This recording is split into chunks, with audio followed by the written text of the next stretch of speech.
Betul. Headhunter tuh apa sih sebenarnya? Kan aku baru kayak headhunter tahu. Jadi sebenarnya headhunter itu semacam recruiter, tapi Bagaimana kamu menginterview seseorang yang bekerja dengan title misalnya teknik lingkungan?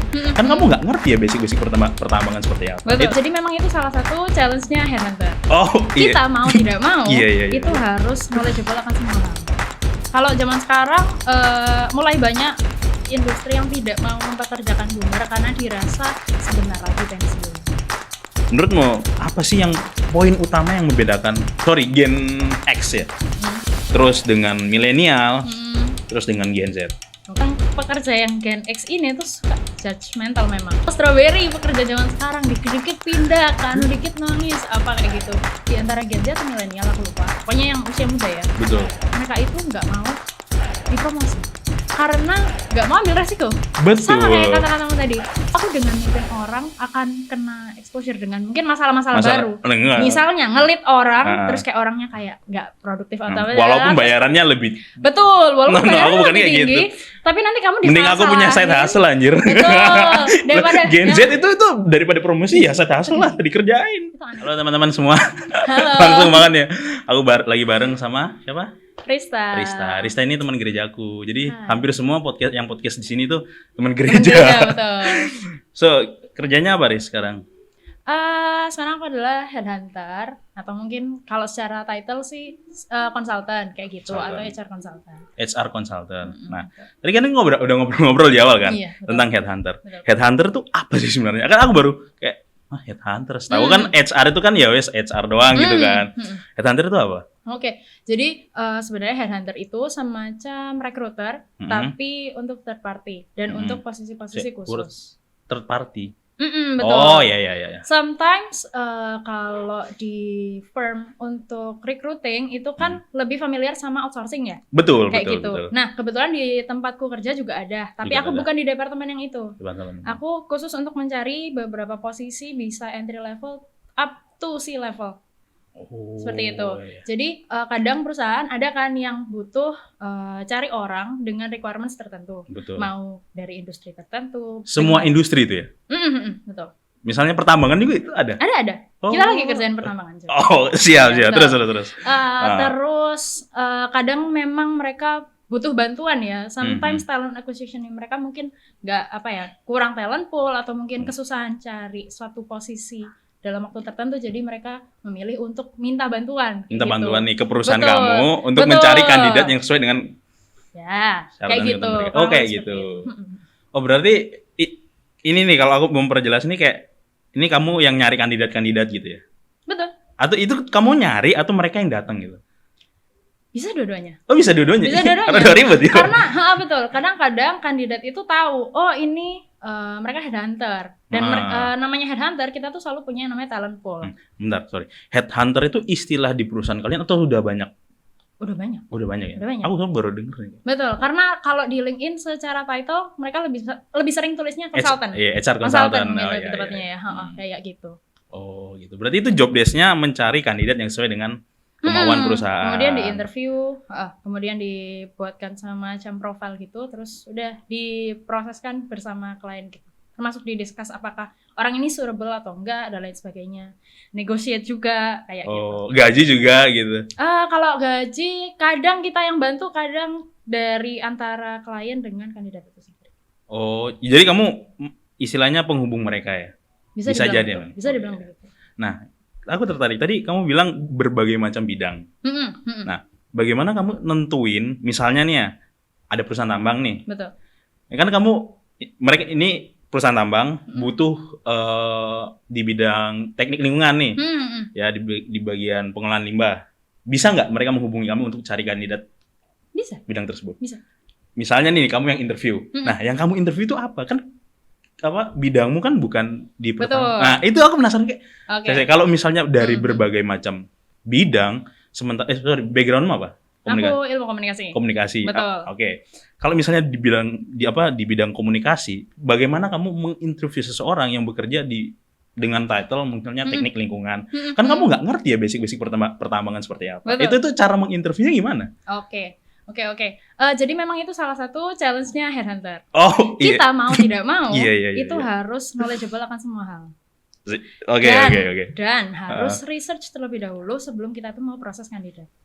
Jadi prosesnya adalah misal nih kita meeting dulu sama klien. Meeting dulu sama klien ya. Betul. Terkait kebutuhannya. Mau orang yang kayak gimana, mengerti tentang apa. Kan kadang ada nih istilah teknik yang kita nggak paham. Kayak contohnya kalau di pertambangan kan banyak ya. Mungkin ada nama-nama ilmiah tertentu atau apa. Betul. Mereka spesifik mau yang pernah ngurus bagian apa dan lain sebagainya. Nah, karena kita memang mungkin awalnya asing ya. Kan nggak tahu nih istilah apa. Nah, makanya sebelum kita interview orang, kita tuh cari tahu dulu itu apa. Oh, harus kayak gitu. Mau tidak mau. Iya. Karena nggak mungkin kan kita hubungin orang terus kayak itu apa ya nggak mungkin. Ini kandidatnya teknik kimia, sementara interviewnya komunikasi. Ini apa cara hubungannya? Betul. Oh, kayak gitu. Menurut kamu misalnya risetnya gitu, itu sesuai dengan misalnya perusahaan ini mau A, B, C, D. Ini kamu riset itu berarti? Betul.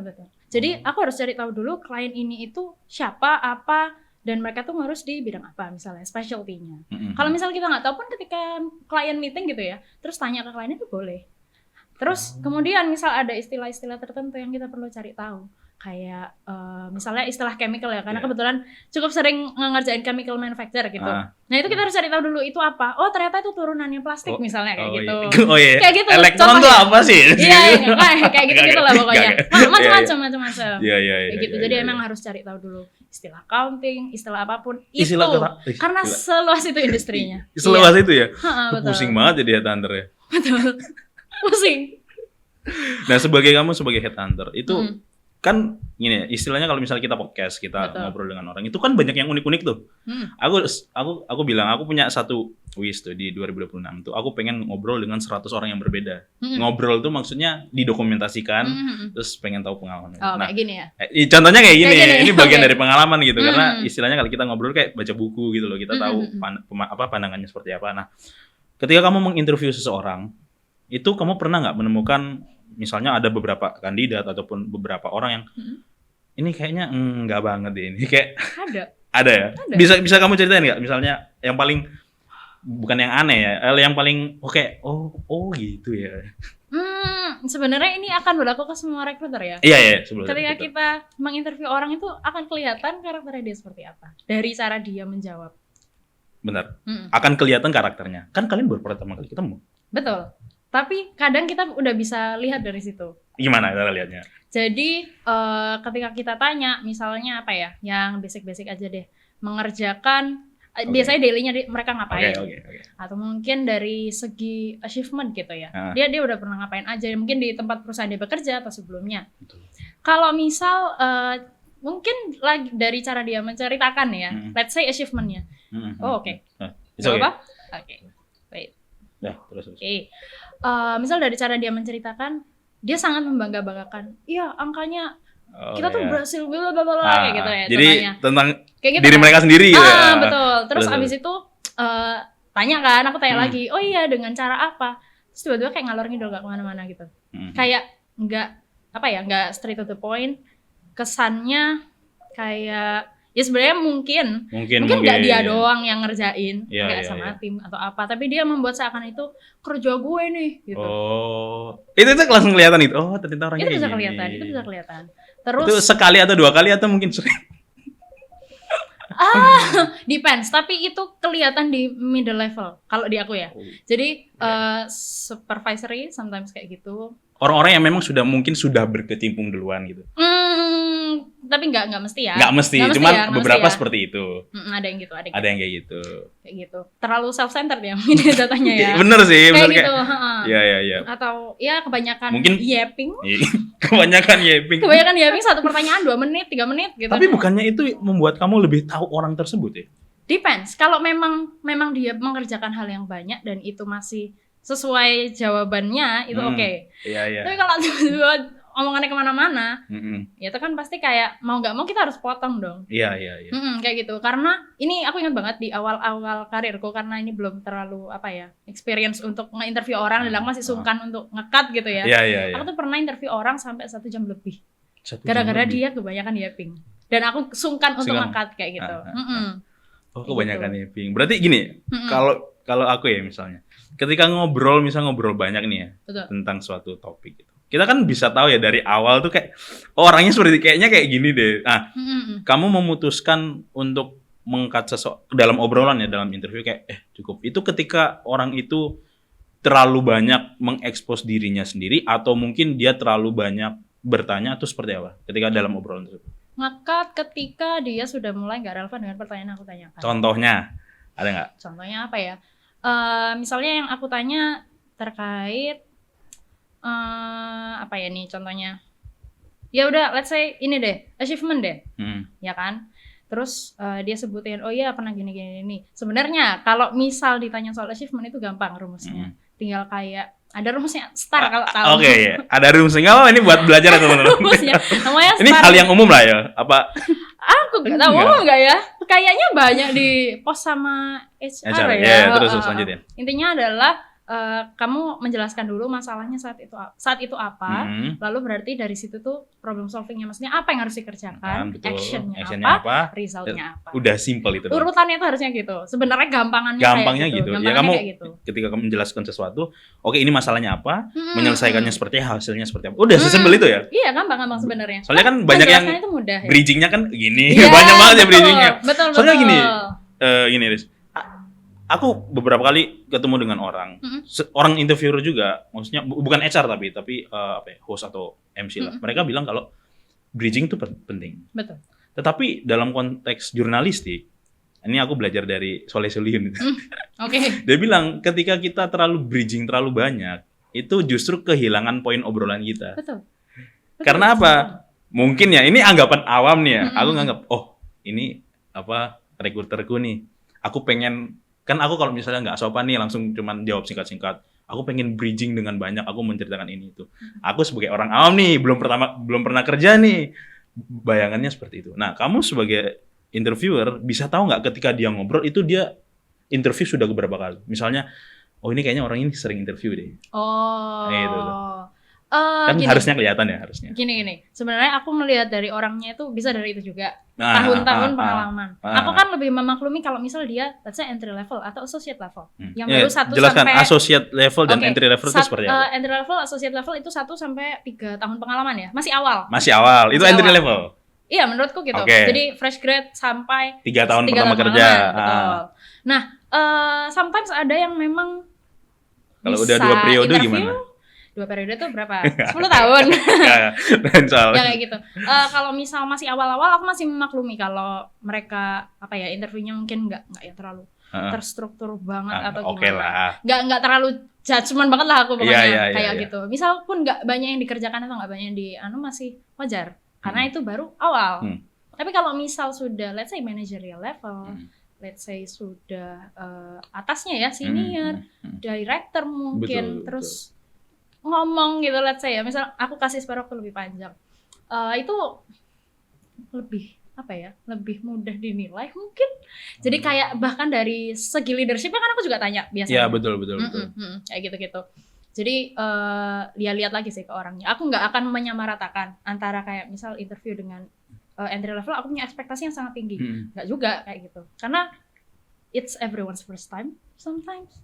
Ya aku juga it's everyone's first time. Betul. Maybe it's their 10 times. Bisa jadi itu goal-nya, bisa jadi enggak, tapi nggak apa-apa. It's part of learning kayak gitu. Iya, part of learning. Benar.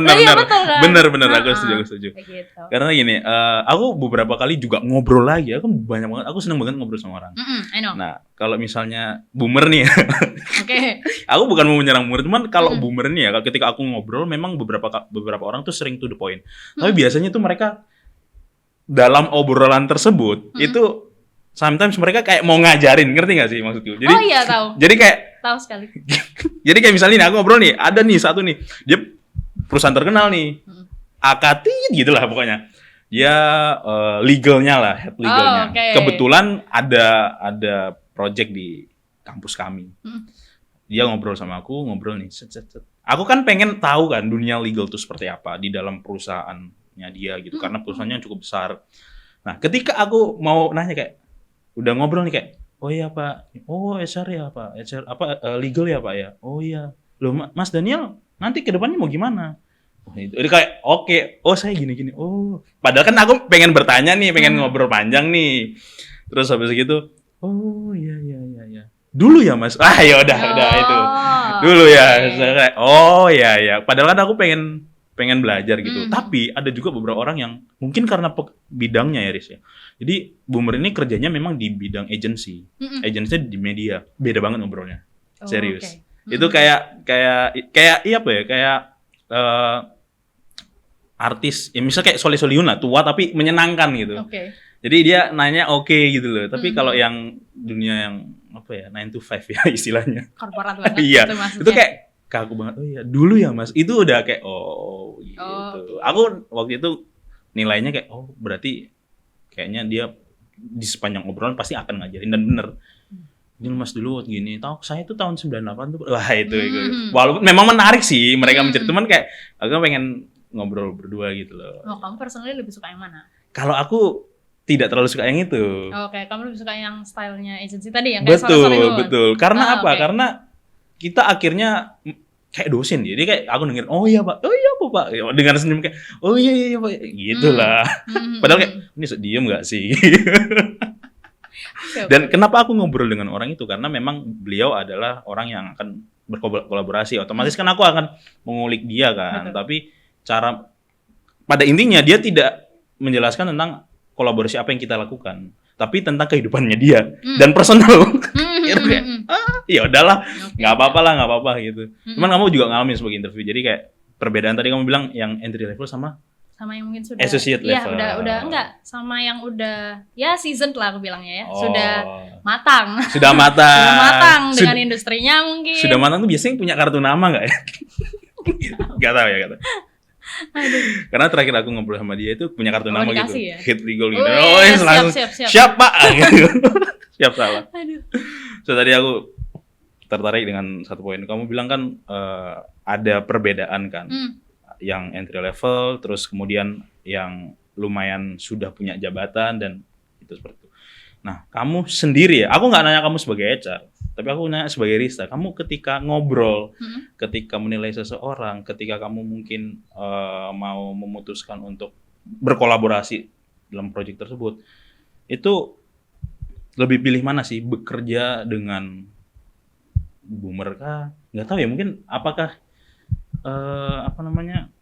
yang levelnya agak tinggi itu apa mesti boomer apa enggak? Oh, enggak selalu. Kadang Gen X juga ya? Iya, kadang mereka malah ada perusahaan yang menghindari cari boomer, dan itu agak kasihan sih menurutku. Job reality. Job reality. Aku jadi ingat satu film apa ya? Jadi dia The Intern.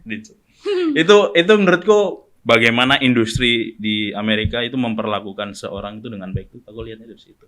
Ya, kalau zaman sekarang mulai banyak industri yang tidak mau mempekerjakan boomer karena dirasa sebentar lagi pensiun. Kayak gitu. Ngapain aku ngapain aku bayar orang yang wes tuwek. Abis ini selesai gitu. Betul. Mending mereka pilih orang yang agak lebih muda, mungkin pemikirannya dianggap lebih maju ya, lebih fresh atau apa kayak gitulah, milenial at least atau apalah kayak gitu. Betul. Kalau boomer sih kayaknya boomer sekarang udah nggak kerja ya, udah nggak umurnya, bawahnya lagi. Mainnya sawit tuh mereka. Enggak. Maaf ya. Nggak ikut ya. Yang ngomong dia. Oke. Apa sih bawahnya boomer apa? X ya? X ya. Kalau Gen X itu juga udah mendekati masa pensiun by the way. X itu kan sekitar 35 sampai 50-an akhir kan? 50-an. Mau 50 awal kan? 35 sampai 49-an gitu ya. Enggak, kan, sekarang tapi umur-umurnya Gen X sekarang udah mau 50s and up. Iya loh. Oh iya benar. Iya, sumpah saya lupa. Betul. Bayangan saya itu masih mengkotak-kotakan umur. Jadi Gen Z umur segini. Bukan umurnya, tahun kelahirannya. Benar. Nah, itu udah agak tua ya. Sekarang mereka mulai menggeser ke millennial tuh late Gen X. Late Gen X yang masih 40-an oke lah. Walaupun sudah mulai sulit. 40-an. Jadi kadang mereka lebih cari, karena sekarang gampang ya. Muda-muda jadi manajer tuh gampang, ada MT program gitu kan. Iya kan? Betul kan? Betul. Ya, jadi lebih gampang. Tadi aku sampai lupa pertanyaannya, cuman aku dapat poin menarik. Tadi kamu langsung explore tentang bagaimana boomer itu direspon di dunia industri ya. Nah, menurutmu apa sih yang poin utama yang membedakan boomer? Boomer nih, Gen X ya, yang mungkin udah mendekati, mulai mendekati boomer ya. Terus dengan milenial, terus dengan Gen Z. Oke. Nah itu 3 perbedaan itu memang sebutin satu-satu deh. Kayak, ini ciri khasnya, ini ciri khasnya, ini ciri khasnya. Wow. Tapi sebelum itu kamu udah pernah mengalami interview dengan ketiga generasi tersebut belum? Sudah ya? Gimana? Sudah pernah ini juga kok, sampai placement juga. Oh. Ketiga generasi. Oh ya. Mungkin perbedaannya adalah kalau dari Gen X dulu ya. Iya, Gen X dulu, dari yang senior dulu, yang senior dulu ya. Kalau senior itu cenderung tidak jumpy. Maksudnya mereka bukan tipikal yang pindah-pindah. Mereka lebih loyal. Mereka lebih loyal sama perusahaan. Misal udah bisa jadi kayak udah 5-10 tahun di tempat itu gitu. 5-10 tahun itu perbedaan yang jauh loh. Iya betul. 5-10 tahun di perusahaan yang sama. Iya. Jadi mungkin mereka sering promoted di tempat yang sama kayak gitu. Jarang banget mau pindah kecuali ada. Ya paling pindahnya pindah divisi gitu. Ya mungkin gitu ya. Ngeri ya, iya bisa jadi kayak gitu. Terus. Betul. Jadi mereka cenderung lebih loyal. Tapi mungkin secara ideation ya, maksudnya secara ide atau mungkin mereka mau bikin inovasi itu nggak semaju milenial atau Gen Z. Mungkin mereka lebih tahu mempertahankan suatu perusahaan atau bikin ide baru kayaknya. Betul. Jadi challenge-nya untuk Gen X sendiri itu adalah gimana cara mereka open, bukan judgmental sama generasi yang lebih muda daripada bawahnya. Dan nggak semua bisa itu. Nggak semua bisa itu ya? Betul, karena kalau lihat di LinkedIn post, yang pekerja yang Gen X ini tuh suka judgmental memang. Kayak membandingkan dengan dirinya. Mental strawberry, pernah denger gak? Mental strawberry pekerja zaman sekarang, dikit-dikit pindah kan, dikit nangis, apa kayak gitu. Padahal ya mungkin kalau di generasi mereka itu nggak terlalu concern soal mental health dan lain-lain ya. Karena betul. YPK yang penting kerja. Betul. Karena sebelum lanjut ke milenial, tadi kamu singgung tentang apa mereka suka judgmental yang inilah. Nah kalau aku nemu satu kutipannya bukan dari buku, dari Twitter. Oke. Sumber masalah perbedaan pendapat di Twitter pasti. Betul. Itu dia bilang gini, Gen Z, mungkin milenial awal itu, mungkin mereka pindah-pindah karena mereka tahu hak. Betul. Mereka tahu kalau apa yang saya kerjain ini tidak sesuai dengan misalnya kontrak kerja, tidak sesuai dengan undang-undang, saya diperlakukan lebih, makanya mereka cabut. Gitu. Tapi ini yang jawab juga orang masih milenial, masih muda. Dia bilang gini, kami paham betul kok itu kalian tuh bekerja dengan hak, tapi kan loyalitas itu terkadang mengesampingkan itu. Jadi memang ada pressure, tapi itu yang kalian harus alami sebelum kalian masuk ke naik gitu. Belum tentu loh. Belum tentu ya? Belum tentu loh. Kalau zaman sekarang, kalau emang dia modern employment ya, nggak. Kadang loyalitas modern itu company gitu nggak ada artinya. Bisa jadi. Walaupun mungkin HR yang lama ya, mungkin pemikirannya lumayan lama, ngelihatnya Jampi itu ya itu sama lah ya sebagai kayak kok dikit-dikit pindah. Iya, dikit-dikit pindah. Walaupun mungkin bisa kan diulik waktu interview kenapa kok cepat nih pindahnya. Bisa jadi karena perusahaannya kolaps. Yang tahu kan? Kayak startup kan cepet. Betul sih. Startup cepet sih, bener. Atau mungkin bisa jadi ya itu kayak tadi kamu bilang ya hak ya. Itu mereka bukan risk taker berarti ya? Bukan risk taker ya? Iya betul. Ya kadang-kadang malah tidak sesuai keinginannya. Maksudnya pindah bukan karena keinginannya tapi karena dihentikan. Ya betul. Dan itu karena kondisi gitu loh. Kalau misalnya kayak gitu apakah bisa dibilang Jampi? Enggak juga.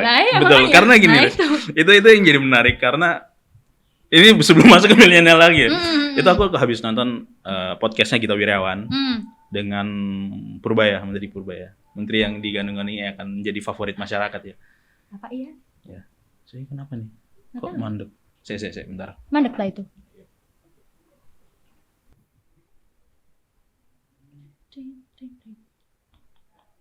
Udah.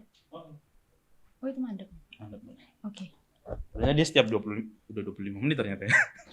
Keren. Gak kerasa ya. Gak apa-apa, main 1 jam aja. So lanjut. Aku habis nonton podcastnya Gita Wirjawan. Dia mau wawancarai Purbaya. Purbaya kan Menteri Ekonomi. Betul. Dia bilang, dia waktu di LPS, Lembaga Penjamin Simpanan itu bekerja sama dengan ITB, bekerja sama dengan Universitas Indonesia. Mereka mau naruh ekonomi. Mereka mau mencetak ekonomi baru. Yang sekolahnya di mana? Di Yale, sekolahnya di Nottingham, sekolahnya di Harvard, Stanford, dan lain sebagainya gitu loh. Ternyata udah ditawarin nih sama Pak Purbaya, ini kita punya anggaran nih 200 triliun. Kirim aja itu mereka. Gaya apa Gaya pokoknya Purbaya. gitu. Kirim aja itu mereka, saya bayar nanti. Okay. Ya. Duit kita banyak kok. Kerjasama dengan ITB, kerjasama sama UI. Di antar ratusan itu, yang tertarik cuma 5 apa 3 gitu. Untuk Padahal mereka di sana nanti tuh dibiayai. Iya. Tertarik, tahu nggak ternyata kenapa mereka nggak mau? Ternyata mereka Gen Z. Jadi maksudnya nggak mau bekerja di LPS ya? Bukan, mereka itu Apa-apa? tidak mau diberikan sesuatu yang tidak pasti. Karena kan mereka ini lah bener. Dia bilang gini, ini orang-orang di mahasiswa-mahasiswa di ITB ini udah lulus S1, S2, saya mau berangkatin doktoral ekonomi. Banyak yang menolak. Ya sudah saya bayar, saya kasih uang, kamu tinggal pulang berdampak gitu loh. Oke. Tapi kan ternyata si Purbaya bilang ini, ternyata Gen Z tuh tidak mau kalau misalnya mereka udah settle terus mereka disuruh challenge yang baru. Kayak buat apa aku menanti sebuah ketidakpastian gitu. Itu kata Purbaya ya, itu kata Purbaya. Okay. Dibilang gitu karena Gen Z ini ya udah bukan etika ya, kebiasaan sebenarnya bukan males, tapi mereka lebih memilih untuk ya apa yang sudah ada di depan ya udah itu aja. Bukan risk taker kembali lagi, bukan mengambil resiko. Beda ketika dia bilang saya mau berangkatin beberapa pejabat yang mau sekolah doktoral, mereka mau gitu ambil. Gen Z itu bukannya males, cuman mereka belum melihat nantinya ke depan seperti apa. Kayak gitu. Menarik, itu Gen Z. Tapi aku pernah dengar poin itu. Jadi memang ada kecenderungan di antara Gen Z atau milenial, aku lupa. Pokoknya yang usia muda ya. Betul. Mereka itu nggak mau dipromosi. Itu benar, itu maksudnya. Ada tren seperti itu. Aku pernah baca, aku lupa tapi HR-nya siapa, itu dia ngepost di LinkedIn ya. Waktu itu. Aku lupa salah satu koneksi pokoknya. Dia tuh bilang memang tidak mau ambil posisi itu, promosi atau apa, karena nggak mau ambil resiko. Betul. Sama kayak kata-katamu tadi. Jadi kayak kalau misal aku dengan mimpin orang akan kena exposure dengan mungkin masalah-masalah baru. Misalnya ngelit orang, terus kayak orangnya kayak nggak produktif atau apa. Walaupun bayarannya lebih. Betul, walaupun bayarannya lebih tinggi. Gitu. Tapi nanti kamu mending aku punya side hustle anjir. Betul. Daripada Gen Z itu daripada promosi ya side hustle lah dikerjain. Itu aneh banget. Tapi nggak semua ya, aku nggak bilang nggak semua Gen Z kayak gitu. Tapi sebagian itu ada yang berpikiran begitu. Nggak semua, tapi kalau dikumpulin jadi satu generasi itu.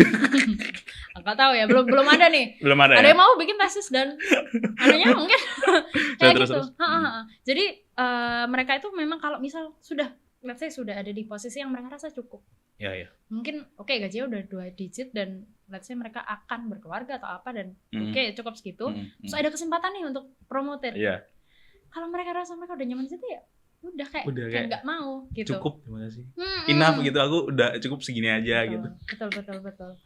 Kadang mereka nggak mau ada resiko kan kalau leading tim ya kayak itu tadi ya.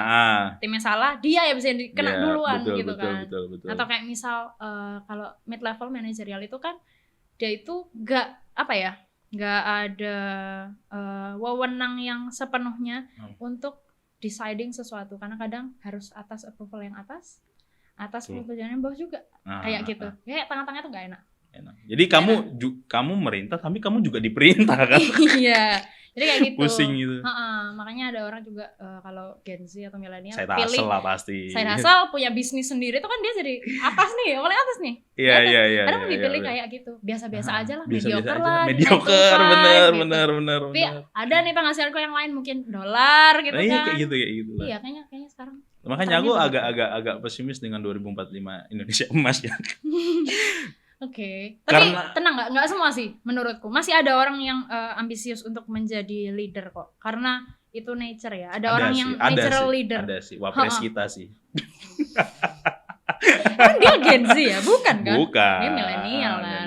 Tapi kan masih muda, ambisinya sawit gitu. Ada yang dukung? Ada. Aku milih dia. So. Okay. Enggak. Ya, tadi kan habis Gen X. Milenial nih, milenial. Oke. Milenial itu aku bilang tengah-tengah ya. Jadi mereka itu tidak seloyal Gen X. Tidak sejambi Gen Z. Tidak sejambi Gen Z. Terus apa? Mereka tuh cenderung dibilang cari aman. nggak secari aman itu juga. Ini gini, ada terpecah dua kalau aku bilang. Oke, gimana? Tell me. Jadi ada yang kayak itu tadi ya, lebih mengarah ke Gen X. Betul. Jadi kayak mereka lebih ada memang. Iya, cari aman, cari promosi dan lain sebagainya. Betul. Settle dikit ya udahlah, kayak kalau ada keras dikit atau apa tuh kayak anggap ya udahlah itu part of working ya, kayak part gitu. Of working. Masih bisa toleransi daripada Gen Z. Iya. Ya ada juga milenial yang sangat ambis kejar promosi dan duit ya. Betul. Kayak gitu. Jadi mereka jambi karena ini maaf banget tapi memang jambi itu membuat gajimu lebih besar. Itu benar sih, itu benar sih. Tapi itu pada kenyataan memang benar gitu. Cuma memang kan nggak semua HR bisa memaklumi kandidat jambi. Betul. Jambi nggak apa-apa kalau kamu memang berimpact dengan waktu yang sebentar itu. Kalau jambi nanti nggak ada ananya apa-apa. Ya itulah, kayak gitu. Itu sih sebenarnya. Kalau Gen Z singkat banget ya milenial ini ya. Iya, singkat karena nggak terlalu jauh. Karena mungkin gini, antara kalau Gen X tuh segudang masalahnya seperti ini. Gen Z tuh kalau milenial tuh ya so-so lah. Kalau Gen Z jadi yang dua ini yang punya problem nih kayaknya. Betul. So kalau Gen Z gimana? Kalau Gen Z itu dengan segala masalah yang kita punya di negara ini ya. Betul. Itu kasiannya Gen Z itu udah masalah kantor, masalah negara lagi. Aduh. Sedih banget, iya. Betul. Jadi dengan masalah yang dihadapi Gen Z dari kecilnya sampai gedenya gitu ya. Betul. Mereka cenderung cari apa yang kayak kamu tadi bilang, memenuhi haknya. Memenuhi haknya, betul. Ketika once mereka tahu ada kan perusahaan yang nakal nih. Ada, betul. Harusnya dapat tunjangan apa, harusnya dapat bonus apa. Gak usah jauh-jauh. BPJS kan wajib. Betul. Ada perusahaan yang sampai sekarang gak kasih BPJS. Ada. Padahal itu apa nama perusahaannya? Enggak boleh dong. Tapi ada. Beneran teman-teman. Masih ada yang kayak gitu. Sama kayak negara ya. Iya, dan padahal kan maksudnya pemberian itu kan diwajibkan oleh undang-undang. Betul. Terus kayak gini deh. Istilah UMR. Iya, betul. Berapa banyak perusahaan yang kamu tahu bayarin pekerjanya under UMR? Iya. Padahal UMR tuh M-nya udah minimum. Astaga, tapi UMR jadi gajiku UMR, ngerti gak? Iya. Kayak enggak minimum. Tapi sebenarnya minimum, bro. Minimum, bener. Kayak gitu.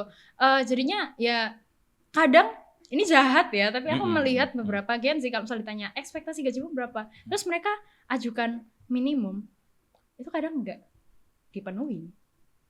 Kayak gitu. Terus benar. Tapi kita nggak akal-akalannya biar mereka sebenarnya mereka di bawah minimum tapi akan mencapai minimum itu gini. Misalnya gajinya 3,8. Anggaplah UMR-nya 4,2. Ada bonus bla bla bla tapi tidak setiap bulan. Tapi akan memenuhi 4,2 itu. Dan alasannya adalah ini udah kok buktinya ada slip gajinya kayak gitu. Betul. Nah, itu bisa diperkarakan tapi janganlah kita bukan bahas itu. Jadi panjang. Oh iya, bisa ya? Oke. Bisa. Iya, menarik. Ada praktiknya seperti itu, tapi bukan klien kami ya. Puji Tuhan. Nggak boleh soalnya. Nggak boleh. Iya, jadi kalau di tempat kita kalau emang punya standar kalau dirasa melanggar perundang-undangan kita pasti bilang sih. Ini perusahaan yang sehat. Iya, harus seperti itu, teman-teman. Kayak gitu. Dan ketika kita bertemu kandidat yang let's say dia sekarang bekerja di tempat yang ya seperti itu ya, kurang menaati perundang-undangan soal itu gaji, banyak terjadi UMKM banyak. Iya, betul. Itu kita akan mencoba membantu supaya ya mereka dapat tempat yang lebih layak mungkin ya. Tempat kerja yang lebih layak seperti itu. Dan itu jadi poin penting ya, gaji itu minimum itu. Iya, betul. Ya enggak cuma gaji ya, kontrak kerja juga loh. Kontrak kerja juga, betul. Ada orang kontrak kerja pakai probation, nggak boleh kan? Boleh, ada alasannya. Jangan aja, jadi panjang banget. Aku tahu kotak-kotak seperti itu kok. Jadi cara kerjanya, tapi kita buat next lah. Betul. Cuman gini loh, tadi kan kamu bilang Gen Z ini kan bekerja sesuai dengan haknya, ya kan? Anda ini kan Gen Z ya? Kelahiran berapa? 2003. Ya 2003, 2004, beda setahun doang. Iya, betul. Gimana caranya kamu bisa langsung terjun dan tertarik dengan dunia HR? Kan Gen Z ya, terus kan Gen Z kan aku malas ketemu orang banyak kayak ya lah aku dan nasihat selku. Nggak semua lah, kamu suka kan ketemu orang banyak? Beberapa doang. Oke, baik. Oke. Mereka kan punya anxiety. Gak bercanda sumpah. Punya anxiety. Gak boleh judgmental, Daniel. Nggak boleh judgmental Nggak boleh, ya. sabar. Kalau kata Fanya bilang, Daniel, kamu sebelum menjudge orang, kamu nilai dirimu Nah sendiri itu ya. ya, aku sabar. juga nonton loh podcastnya Lorca yang lain. Nonton Iya. ya teman-teman. Terus. Itu dipromosi ya. Anyway, ya aku sebenarnya sudah tertarik dengan dunia HR itu dari sebelum aku kuliah. Tapi aku gak dibolehin masuk psikologi. Oh. Iya, sedih Iya, banget iya, ya. iya, iya, iya. Iya, nggak apa-apa. Tapi akhirnya aku menemukan kesenanganku juga di Ilkom dan aku nggak menyesal sih sebetulnya. Karena Ilkom memang seru untuk kuliah kayak gitu. Gimana caranya aku transitioning to HR? Karena network sebenarnya. Betul. Tapi juga ya itu karena keinginanku gimana caranya supaya aku bisa pindah ke kerjaan itu. Sebelumnya tuh aku tidak bergelut di situ. Di mana kamu? Aku di sosmed atau digital marketing deh. Digital marketing. Itu Betul. job desk-nya apa sih emangnya? Apa? Job desk-nya Sosmed. adalah all in one ya. Ngurusin yang Feed. masih ngurusin sosmed ya. Feed termasuk. Feed konten termasuk insights-nya, terus analytical-nya, ads-nya dan lain sebagainya kayak gitu. Pusing banget ya itu ya. Suka sih sebenarnya. Tapi sampai suka. sekarang. Betul. Kayak gitu. Terus transitioning ke HR mau tidak mau harus restart ulang karena sebelumnya aku nggak ada internship ya di HR. Jadilah aku masuk ke tempat ini itu start dari intern dulu. Kayak gitu. Dengan workload yang internnya digaji nggak tapi? digaji. Ini Lumayan. Ini yang Gajinya sehat lumayan. Nih. Yang sehat nih karena Iya, ada intern yang unpaid ya. istilahnya keren, unpaid. Bilang aja gak mau bayar, unpaid. Atau dengan ini kan kami jual pengalamannya. Betul. Atau dengan uang sakunya 100.000 per bener. bulan. Buset.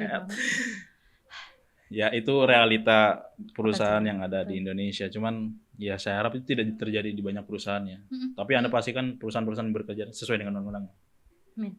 Amin lah. So, balik lagi Riz, tadi kan kenapa kamu tertarik dengan dunia HR. Nah, kalau misalnya aku tanya nih, kan HR itu kan identiknya itu dengan bertanya, interview. Oh, oke. Tadi kan aku nanya tipe-tipe orang seperti apa dan lain sebagainya. Ini kalau kamu menentukan kalau misalnya, oh ini kandidat, oke nih langsung siap. Dari kamu bertanya, apa yang kamu gali? Oh, oke. Menarik. Sebelumnya aku meluruskan dulu ya, HR itu nggak cuma interview doang. Banyak cabangnya. Betul. Ada talent acquisition, employer branding, ada yang engagement ya untuk acara yang internal kantor gitu-gitu, payroll dan lain sebagainya. Kemudian menjawab pertanyaanmu juga ya. Mungkin sebagai headhunter kali ya. Oke, boleh. Lebih kita persempit lah ya. Terus. Apa yang digali? Yang pasti terkait pekerjaannya dulu. Apakah dia relevan dengan apa yang dicari oleh klien, kayak gitu. Mulai dari menanyakan, misalnya nih, kamu kasih job desk dulu dong. Apa kira-kira pekerjaannya apa? Hukum, lawyer.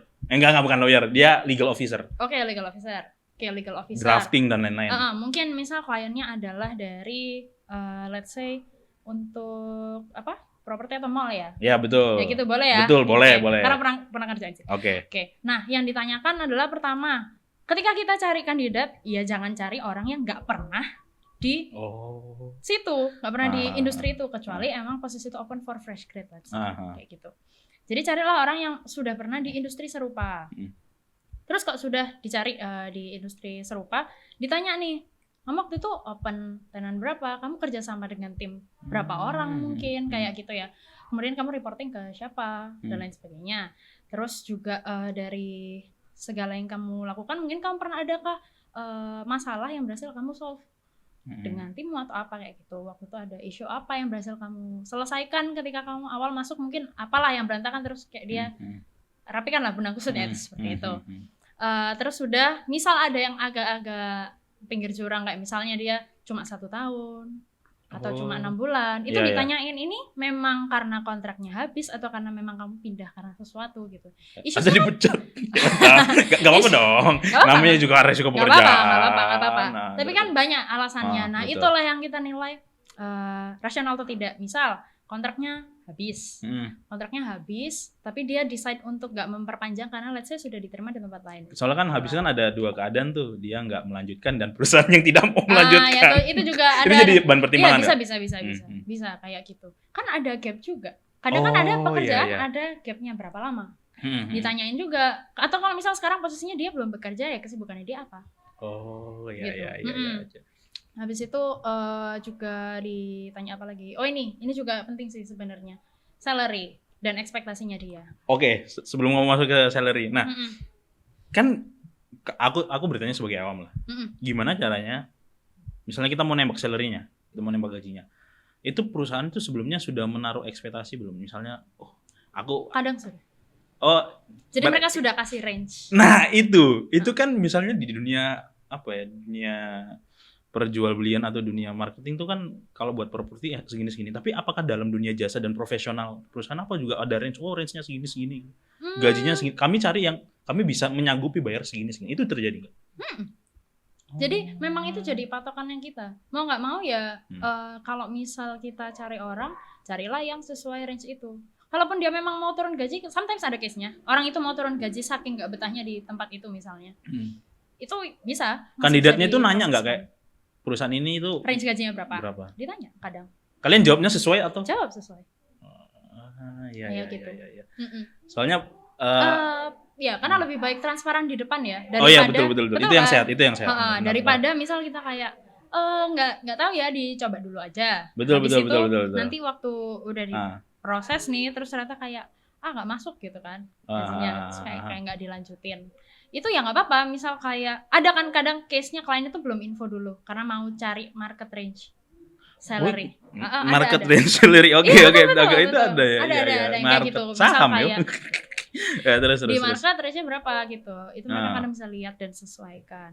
Kalau misal belum ada range misal ditanyakan gitu ya nggak apa-apa, mungkin bilang aja kalau itu masih fleksibel, masih open. Misal ternyata nggak masuk budget nih, ya kita tinggal ngomong aja. Yang penting adalah kalau di headhunting itu transparan. Supaya ada akuntabilitas kan. Pemerintah benar, transparan, akuntabilitas. Trust each other. Jadi bilang aja, maksudnya kalau misal yang ini nggak cocok ya nggak apa-apa. Profilmu itu tetap kami keep. Jadi kalau nanti ada opportunity lain yang mungkin masuk nih sama preference, mungkin lokasi, mungkin gaji, mungkin apa gitu ya, itu nanti kita bisa kontak lagi. Gitu konsepnya, makanya ada talent pool. Oke. Tentang salary menarik sebenarnya. Cuman aku kan sebagai orang yang akan bekerja nantinya ya. Saya ini kan mau bekerja nantinya. Betul. Iya, kan saya kan baru lulus, belum mau lulus kan. Nah, ini banyak menjadi jokes di Twitter, di TikTok. Itu ketika fresh grade. Perusahaan katanya Indonesia ini ramah lapangan pekerjaan, 19 juta lapangan pekerjaan. Tapi di ketentuan perusahaan standarnya kayak nabi. Nah, tapi ada ketentuan di situ fresh grade. Nah, logika kami adalah ya sudah pasti ketolak dong. Persyaratannya ada fresh grade-nya itu nyempil nih yang bawah nih, open for fresh grade. Itu sebenarnya gimana sih? Kamu ada pandangan? Oke. Ini mungkin konteksnya adalah mungkin associate level ya. Jadi punya 1 sampai 3 tahun pengalaman terus bawahnya open for fresh grade gitu kan. Itu karena pertimbangannya itu masih entry level. Karena masih awal. Iya. Mereka bisa jadi pilih fresh grade kalau emang capable, dan itu terjadi. Sometimes orang yang sudah bekerja 1-2 tahun pun bisa jadi nggak lebih matang daripada fresh grade yang mungkin sudah pernah internship di mana, dengan mungkin ideation-nya dia lebih bagus atau dia lebih matang soal nggak tahu ya satu dan lain hal gitu ya. Jadi mereka open aja, dilihat dulu kayak gitu, termasuk expectation-nya dan lain sebagainya. Yang penting adalah apakah Anda worth untuk di situ. Gitu. Iya. Bukan berarti itu kayak otomatis ketolak, belum tentu. Karena kadang bisa jadi itu open 2 headcount juga. Jadi 1 buat anak fresh grade bisa jadi, betul. 1 lagi buat mungkin yang agak experience dikit lah, 1-2 tahun boleh lah kayak gitu. Itu kan bisa. Itu juga bisa. Jadi kadang masih open. Jadi jangan pesimis dulu ya teman-teman. Karena kadang itu terjadi. Betul. Kita pesimisnya itu karena kita udah dijanjiin sih 19 juta lapangan pekerjaan. Makanya itu saya juga tidak percaya. Maaf ya. Ya tapi sebagai fresh grade nantinya nih ya. Ini kan kita udah ngobrol udah panjang nih. Kira kamu punya tips entry gak sih? Iya anjir. Tips entry ketika misalnya aku mau ngelamar gitu. Apa ini kalau aku meniru perkataannya Raditya nih. Buset, yang mana nih? Banyak nih. Dia waktu itu ngobrol sama salah satu, nggak tahu ya HR atau apa gitu loh. Content creator juga kalau nggak salah. Seputar dunia perekrutan karyawan dan lain sebagainya itulah. Dia bilang gini, apa sih sebenarnya yang dilihat pertama kali oleh seorang headhunter? Apanya nih? Nih, mulai dari CV, LinkedIn, Nah, ketika ada kandidat kalian interview, kalian juga riset lagi nggak? Oh, ini kandidatnya seperti ini. Oh ya pasti lah. Itu apa yang Pasti, kalian pasti, lihat? pasti. Apa yang kalian cari? Tapi Kan dia masalahnya kita nggak apply it the same antara posisi apa dan apa. Pasti beda. Maksudnya gini ya, banyak fresh grad berlomba-lomba memperbagus CV. Betul. Tapi ketika interview, karena kita juga ikut saran dari orang-orang yang bikin konten itu dong. Betul. Nggak apa-apa. Nggak CV apa-apa, bagus nggak apa-apa. betul. Tapi ketika interview, apakah kamu bisa membuktikan apa yang di CV itu betul adanya? Kayak gitu. Jadi misal di CV kamu bagus banget nih omongannya ya, udah pakai ChatGPT mungkin ya untuk memperbagus. Gak apa-apa dong. Programmeran duniawinya itu mungkin. Programmer bahasa Inggris. Buset, keren. Tapi ketika ditanya waktu interview kayak ya sebenarnya kayak wapres kita gitu ya. Oh wow, aku nggak berani komen ya, maaf ya. Kayak gitu. Jadi apakah kamu bisa membuktikan bahwa value itu sama dengan CV-mu? Kayak gitu. Fresh grad ya, itu seperti itu. Kemudian ketika internship, apakah kamu cuma sekadar ya udahlah ya datang kerjakan pulang? Atau build something gitu. Atau kamu build something, atau kamu kerjain project apa, itu sebenarnya bisa diceritakan. Kayak gitu. Terus juga gak too much yapping. Kayak yang tadi aku bilang. Iya, betul. Kita coba too much yapping itu contohnya seperti apa? Oke. Gini, ini dari CV dulu deh. Ya, oke. Ketika kamu apply kerjaan, di CV itu bisa too much yapping juga ya? Bisa. Oke. Ada orang CV-nya tuh 3 lembar tuh. CV-mu berapa lembar waktu itu? 1. Oh iya, lanjut. Jadi ada orang yang misal berlomba-lomba nih CV-nya. Segala internship dia masukin mungkin. Segala project dia masukin. Semua organisasi dia masukin ya? Semua organisasi dia masukin. Terus habis itu dia apply ke satu posisi yang sebenarnya mungkin cuma relate dengan 1 atau 2 pengalamannya. Betul. Itu rekruter udah malas bacanya. Emangnya? Betul.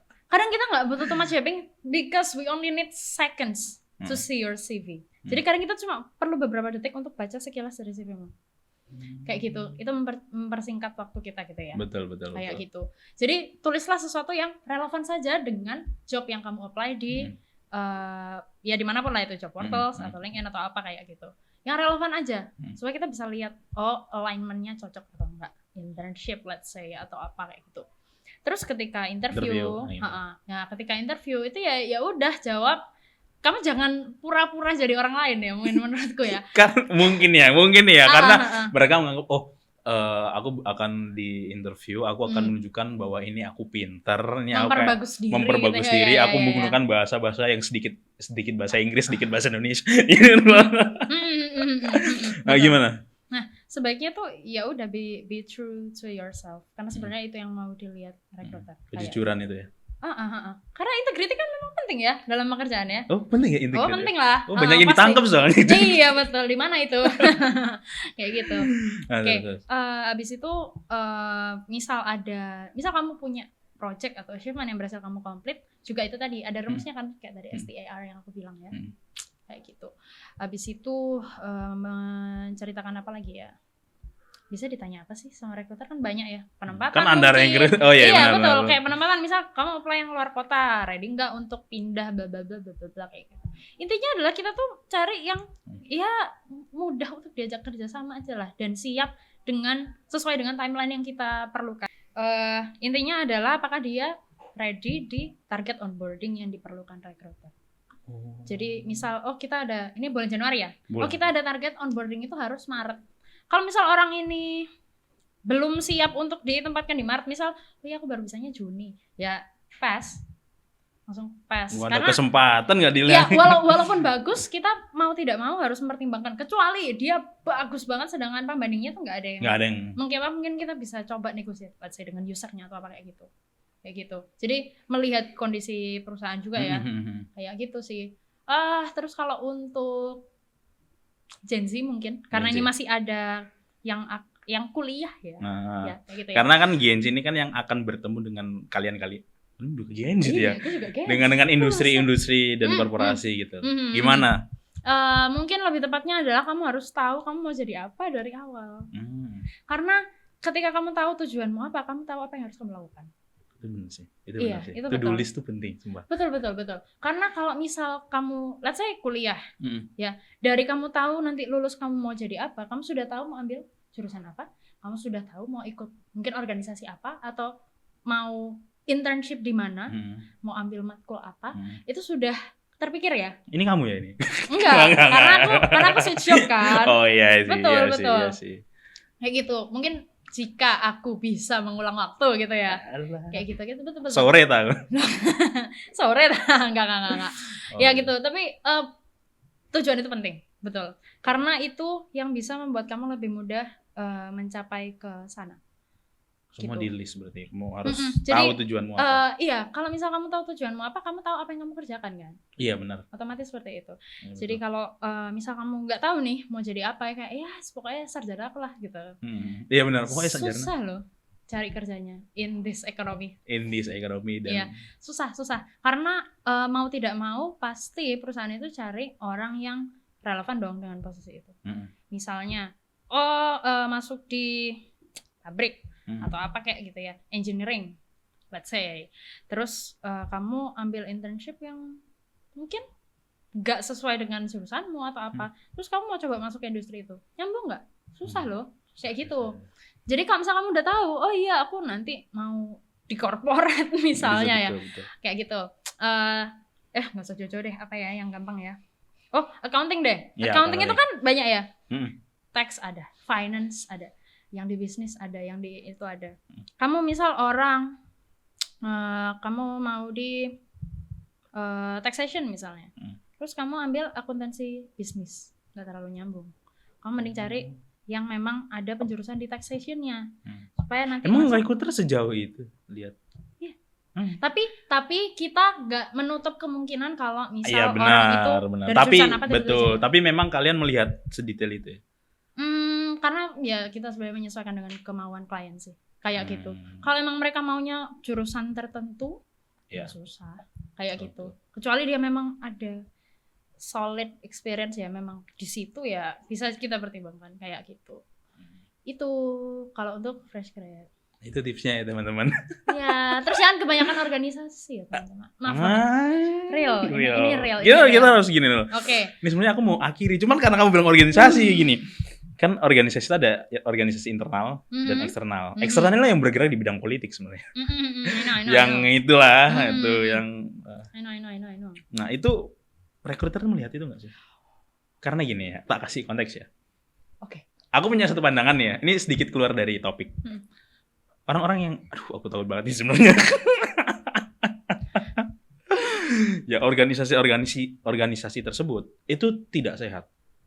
Okay. Tidak sehatnya mereka secara tidak terjadi meritokrasi di situ. Let's say gini, universitas buku, punya ini apa BEM. Nah, cara mereka menjadi BEM itu kan pemimpin lah, leadership itu kan secara profesionalitas kan kita lihat misalnya, oh dia dalam akademik oke, dia dalam berorganisasi yang lain di luar BEM itu sebut oke. Tapi tahu nggak caranya dapatnya gimana? Jadi mereka akan melihat mantan BEM-nya itu siapa, mantan presiden BEM-nya itu siapa. Bagaimana caranya mereka akan bertemu, biasanya akan bertemu dengan orang-orang yang berpengaruh dalam BEM tersebut. Oh iya, betul. Itu kan bukan meritokrasi Pak, itu jenenge lobby-lobby Pak. Iya. Betul. Jadi mental ini yang aku tidak terlalu suka dengan organisasi karena tidak terjadi meritokrasi. Jadi mereka political will. Jadi political will terus habis gitu banyaknya organisasi yang mengedepankan kamu punya pengaruh apa di politik ini baik. Sebenarnya aku males bahas ini, cuman ini kayak gatel banget pengen aku ngomongin gitu loh. Oke. Ya, lanjutin. Terus mereka mendapatkan power dan leadership tersebut dari istilahnya loh. Bahkan ada keterlibatan tokoh politik untuk mendapatkan di situ. I know. Nah, kalau organisasi internal itu kan bikin proker kayak gitu-gitu. Nah, ketika kalian sebagai interviewer ya, itu melihat mahasiswa atau fresh grad ini dari organisasi, kalian kan tadi bilang jangan terlalu banyak ikut organisasi. Jangan terlalu banyak, betul. Boleh tapi jangan terlalu banyak. Betul. Nah, emang organisasi apa sih yang kalian hindari itu seperti apa? Oke. Karena kalau misalnya organisasi kewirausahaan kan bisa jadi dong dia punya pengalaman gimana? Gitu ya. Oke. Kami tidak menghindari organisasi apa kayak gitu. Tapi lebih ke misal ketika orang ini terlalu banyak organisasi, cuma organisasi aja tapi enggak internship misalnya, itu berarti tidak ada pekerjaan sungguhan yang dia sebenarnya kerjakan gitu. Let's say dia adalah presiden, mungkin BEM ya, presiden BEM Universitas Buku, betul. Ini kita nggak bilang siapapun, ya, kita bilang buku ya, ini Politea nih. Misalnya dia adalah sampai ke pres BEM nih, terus dia juga adalah mungkin sekretaris di organisasi apa, dia mungkin posisi apalah, koordinator di posisi apa, udah nih isi CV-nya tuh itu aja. Tapi dari segi internship dengan pekerjaan yang dia apply itu mungkin nggak relevan, susah tetap dapat kerja real ini, kecuali kalau misal kita bisa seimbang antara organisasi dan internship, kompetisi, organisasi itu yang sehat, itu nggak apa-apa, itu justru bagus kan. Nggak apa.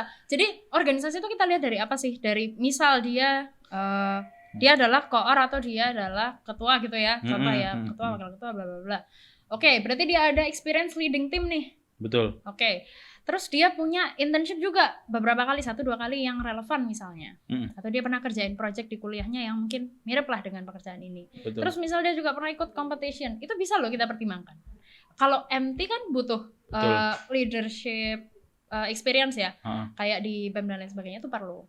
Tapi ketika kamu hanya leaning to only organization, itu bahaya untuk sekarang.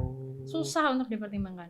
Karena berarti bisa jadi kamu terlalu ya itu tadi ya, mungkin main dengan politik kampus, bisa jadi. Sedangkan kamu melupakan bahwa ya ada real world yang perlu kamu hadapin. Tapi bagusnya adalah mereka memang yang bermain itu memang terjunnya memang dunia politik sih. Gak apa-apa kalau itu nggak apa-apa. Cuman itu tapi tahu nggak, kayak gitu sebenarnya nggak apa-apa. Tapi itu yang membuat akar politikan kita di Indonesia jadi politik gini.